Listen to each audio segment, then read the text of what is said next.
The construction of the multi-billion shilling outer ring road was meant to ease the headache of drivers and commuters plying that route.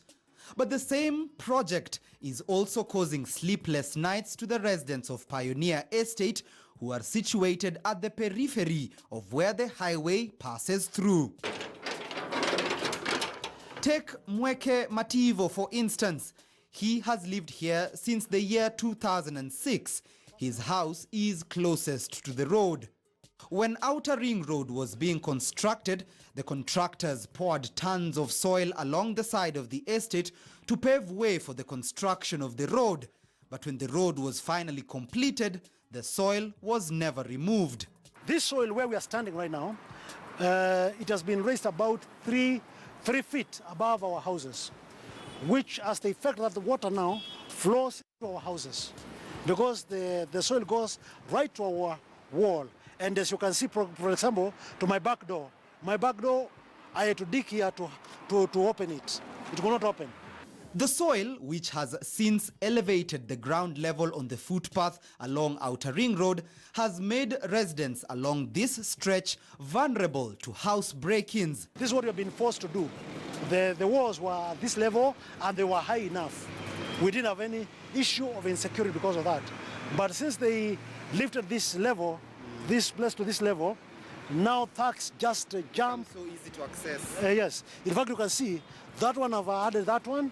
If you see my neighbor here has added the wall, you can see down there, that neighbor has added, that other one has added, and every time we are having thugs jump over our walls.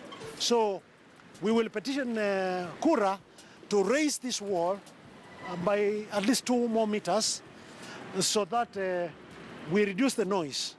If you see these bumps, when vehicles are passing through these bumps, they make a lot of noise, especially lorries. You can hear that noise. They make a lot of noise, and to sleep is so difficult. When we are sleeping, there's so much noise. In addition to the issue of insecurity, we have the problem of noise. The road was supposed to be a blessing. Yes, this road is supposed to be a blessing. Have you felt like it's a blessing to you as residents? It is a blessing and a curse to us at the same time. We don't have an issue of jam here. That's very good for us. But we have noise and dust. Noise and dust and insecurity. Those are the 3 issues that were brought by the road. Inside the homes of this line, the situation is much worse. Whenever it rains, this side of the estate floods. It is filled with water. Mativo takes us to his basement, where for the last 1 year, water has drowned his essential items. So this was your basement? This was my basement, which I used specifically to store things that I don't need. So I don't normally come here every day. I stay for long without coming here. Like the time I discovered the place was full of water, water stagnated here for more than 6 months. How deep is this? The water is about 2 feet down, as you will see. So you can't step inside? No, you can't go inside.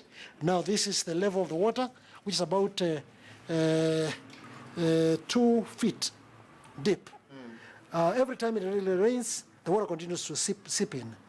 The trouble is when the water came in and I discovered, I went to the Chinese who are constructing the road to tell them to come and remove the water and also work on our drainage, but the Chinese refused to talk to me.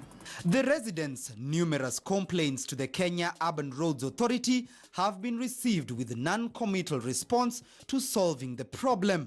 Mativo tells me the damage to his home is now running into the hundreds of thousands. What items did you put here? What's the value of the things that the value, actually, I can't attach value because some of the things you cannot actually get them in the market. I have over 1,000 books here. They are sunk here, books, some of which you cannot get in the market today. I have furniture that I don't use. I have, as you can see, I just used to store the things that I don't need. Actually, you can see some of the books that I had put up there. They are still there. But there are many others in cartons inside here. They are in cartons. Submerged. It's submerged in this water. You can see my mattresses, which I was never used to use, the bed, my fans, even my botros, the botros that I did use, they are at the end there. There's a crate of botros. There are about 3 crates of botros. What is the extent of this damage? Is it only your house? Do you believe it could have spread out to the neighbors? The neighbors, what happens when it rains, the water passes through their houses, their sitting room, because they don't have a basement like me.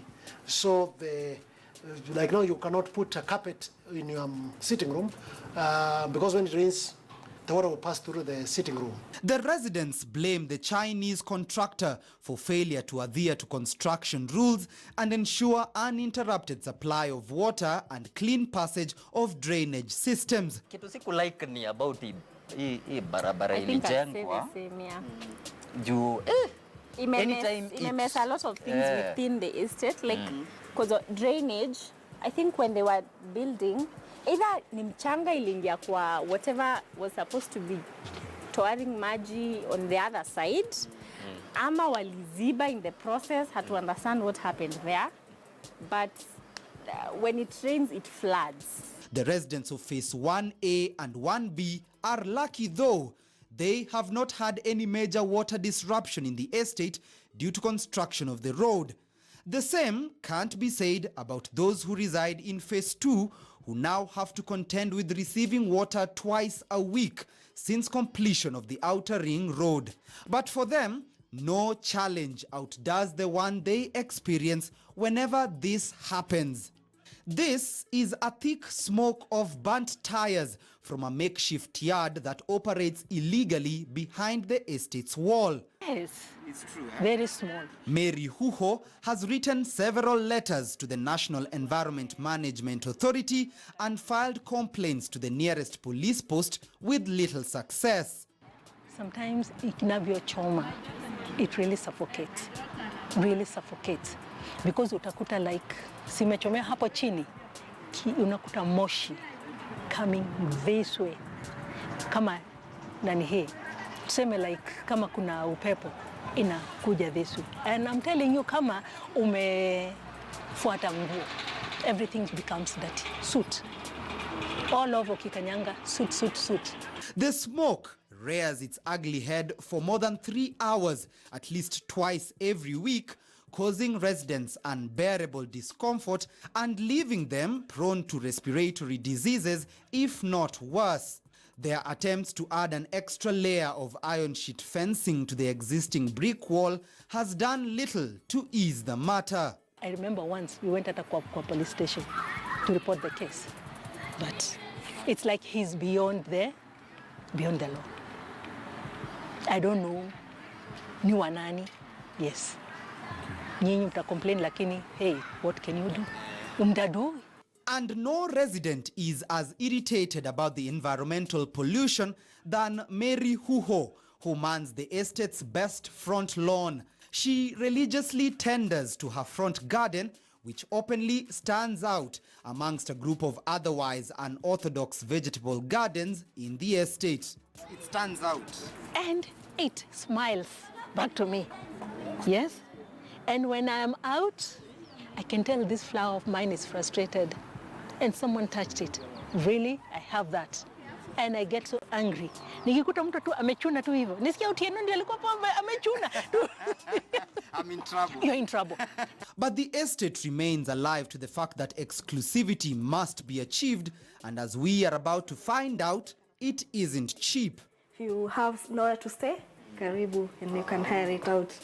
Anne runs one of the few real estate businesses in the estate that has this house open for hire for those looking for a quick homely joint to reside in at short notice. This 3-bedroom maisonette in Pioneer Estate is open to anyone willing to spend cash and feel at home even when they are away from home. What's your target audience? Who are the kind of clients? Short term. Short term? Yeah. And by short term, you mean how long? There are those people who come and they're looking for houses. They don't want to go to hotels. So they'll come ask, where can they find a house? And then tell them, we have a lovely home where you can come and stay. Yeah. And to hire out such a place, how much will it cost me? 100K per month. You're joking. 100,000 shillings Yes. in a month. Yeah. And it's worth it. It's worth it, actually. Do you get any clientele? Yeah, we do. You do? Yeah, especially families who live abroad and they want to come to Kenya. They always come to this place. Yeah. So for 100,000 shillings, you hand me the keys to the house? Yeah. And soon enough, I get to understand why living the high life here is such an expensive affair. That's the toilet and the sink. Is this a golden tap? I see. Oh, this is gold coated. Gold coated. Yeah.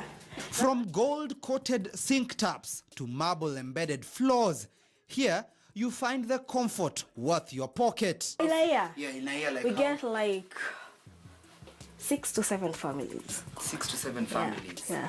who take residence here. With hot water systems, washing machines, and 3 bedrooms accessible to you, Anne says those who hire have to sign an agreement before moving in. What's some of the terms of the agreement? Like you have to pay before you get in the house. Full. Full. Yeah. I have to pay the 100 Yeah. Gs Yeah, you have before to I step foot. Yeah. And then another thing, you have to pay like 5K deposit, or if you like damage something, you can repay with it. Yeah. Is this Or if- refundable? Yeah, it's refundable. Yeah. Those are the small terms that we have. Because we don't like local so much because of the security of the items in the house. Yeah. Or assets. You know, it's risky business. So you have to be very cautious.